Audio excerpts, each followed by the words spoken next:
Hello friends, welcome back to our channel Freedom Food Days. இன்னைக்கு நம்ம சேனல்ல என்ன ரெசிபி பார்க்க போறோம்னா மருத்துவ குணங்கள் அதிகமா இருக்கிற சுண்டக்காய் குழம்பு எப்படி செய்யறதுன்னு தான் பார்க்க போறோம். இந்த குழம்பு நல்ல காரசாரமா சாப்பிடுறதுக்கு ரொம்பவே டேஸ்டா இருக்கும். இந்த சுண்டக்காவை நீங்க சூப் மாதிரி கூட வச்சு குடிக்கலாம். ஏன்னா இதுல மருத்துவ குணங்கள் ரொம்ப அதிகமா இருக்கு. இதோட கசப்பு தன்மையை பேலன்ஸ் பண்ற மாதிரி நீங்க மசாலா ஐட்டம்லாம் சேர்த்து கூட அதை குடிக்கலாம்.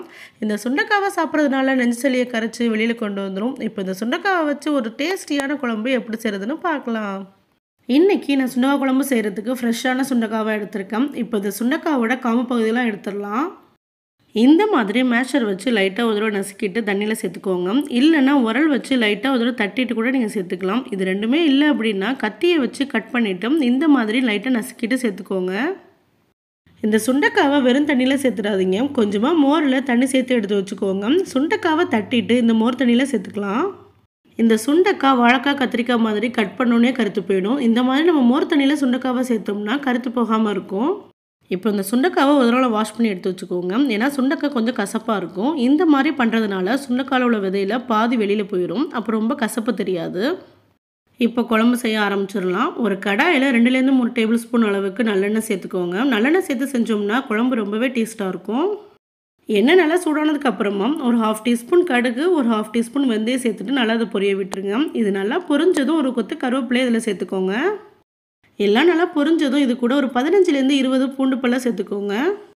இப்போ அதை லைட்டாக வதக்கிக்கலாம். இந்த பூண்டு வதங்கினதும் நான் 2 பெரிய வெங்காயத்தை பொடி பொடியாக நறுக்கி எடுத்து வச்சுருக்கேன். அதையும் இது கூட சேர்த்துக்கலாம். நீங்கள் சின்ன வெங்காயம் கூட அதில் சேர்த்துக்கலாம். சின்ன வெங்காயம் சேர்த்தோம்னா ரொம்பவே டேஸ்ட்டு சூப்பராக இருக்கும். இப்போ இந்த வெங்காயம் வதங்குற டைமில் அடுத்து குழம்புக்கு தேவையான அளவு புளியை ஊற வச்சுக்கலாம். நான் ஒரு சின்ன எலுமிச்சம்பழம் அளவுக்கு புளி எடுத்திருக்கேன். இந்த புளியில் கொஞ்சமாக தண்ணி சேர்த்துட்டு ஊற வச்சுக்கோங்க. நம்ம இதில் சேர்த்துருக்கிற வெங்காயமும் பூண்டும் எண்ணெயில் நல்லா வதங்கி செவந்து வந்துருச்சு. இது நல்லா வதங்கினதுக்கப்புறம் ஒரு 2 மீடியம் சைஸ் தக்காளியை கட் பண்ணி எடுத்து வச்சுருக்கேன். அதையும் இது கூட சேர்த்துக்கலாம். நல்லா பழுத்த தக்காளி பழமாக சேர்த்துக்கோங்க. இந்த குழம்புக்கு நல்லா டேஸ்ட்டாக இருக்கும். தக்காளி நல்லா வெந்து வதங்கி வரட்டும். தக்காளி நல்லா வதங்கினதுக்கு அப்புறமா நம்ம சுண்டக்காவை சேர்த்துக்கலாம். இப்போ இதில் உள்ள தண்ணிலாம் வடிச்சிட்டு சுண்டக்காவை சேர்த்துக்கோங்க. இந்த பச்சை சுண்டக்காய் நம்ம உடம்புக்கு ரொம்பவே ஹெல்த்தி. ஸோ சுண்டக்காய் கிடச்சிச்சுன்னா வாரத்துக்கு ஒரு டைம் ஆகுது சமைச்சு சாப்பிடுங்க.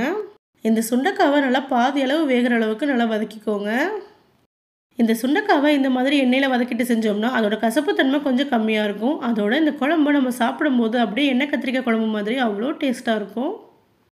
சுண்டக்காவோட கலர் சேஞ்ச் ஆகி லைட்டாக வதங்கி வந்துருச்சு. இந்த டைமில் நம்ம மசாலாவெல்லாம் சேர்த்துக்கலாம். நான் ஒரு 1.5 டேபிள் ஸ்பூன் அளவுக்கு மிளகாய்த்தூள் சேர்த்துருக்கேன். உங்களுடைய காரத்துக்கு தகுந்த மாதிரி மிளகாய்த்தூளை கூட்டியோ குறைச்சியோ சேர்த்துக்கோங்க.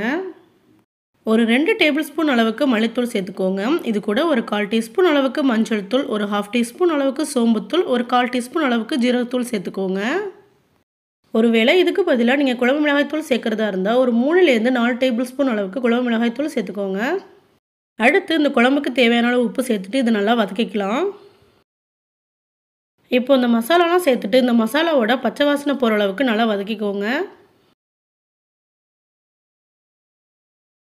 இப்போ இந்த மசாலாவில் எண்ணெயெல்லாம் நல்லா பிரிஞ்சு வந்திருக்கு. இந்த டைமில் ஒரு கிளாஸ் அளவுக்கு தண்ணி சேர்த்துக்கோங்க. தண்ணி சேர்த்து நல்லா மிக்ஸ் பண்ணி விட்டுட்டு இது லைட்டாக கொதிக்க விடுங்க.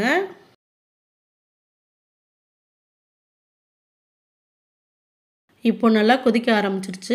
இந்த டைமில் நம்ம ஏற்கனவே கரைச்சி வச்சுருந்த புளி தண்ணியை வடிகட்டிட்டு சேர்த்துக்கோங்க. இப்போ இந்த புளியோட தண்ணியும் நம்ம எக்ஸ்ட்ரா சேர்த்துருக்க தண்ணியும் சேர்த்து ஒரு 3 கப் அளவுக்கு சேர்த்துக்கோங்க. அப்போ தான் இந்த சுண்டக்காய் வெந்து வந்து அந்த குழம்போட கன்சிஸ்டன்சிக்கு கரெக்டாக இருக்கும். இப்போ அதை நல்லா மிக்ஸ் பண்ணிவிட்டு லோ ஃப்ளேமில் வச்சு எண்ணெய் பிரிஞ்சு வர வரைக்கும் நல்லா அதை கொதிக்க விட்டுடலாம். இது நல்லா கொதித்து எண்ணெய் பிரிஞ்சு வர ஆரம்பிச்சிருச்சு. இது கொதிச்சதுக்கப்புறம் ஒரு 1/2 கப் அளவுக்கு தேங்காய் பால் சேர்த்துருக்கேன். நீங்கள் தேங்காய் பால் சேர்க்காமலும் செய்யலாம். தேங்காய் பால் சேர்க்கலைன்னா ஒரு சின்ன பீஸ் வெல்லம் சேர்த்துக்கோங்க. டேஸ்ட் ரொம்பவே நல்லாயிருக்கும். இந்த மாதிரி நம்ம தேங்காய் பால் சேர்த்து செஞ்சோம்னா குழம்பு ரொம்பவே டேஸ்ட்டாக இருக்கும். இப்போது எல்லாம் சேர்ந்து மிதமான தீயில் எண்ணெய் பிரிஞ்சு நல்லா கொதித்து வரட்டும்.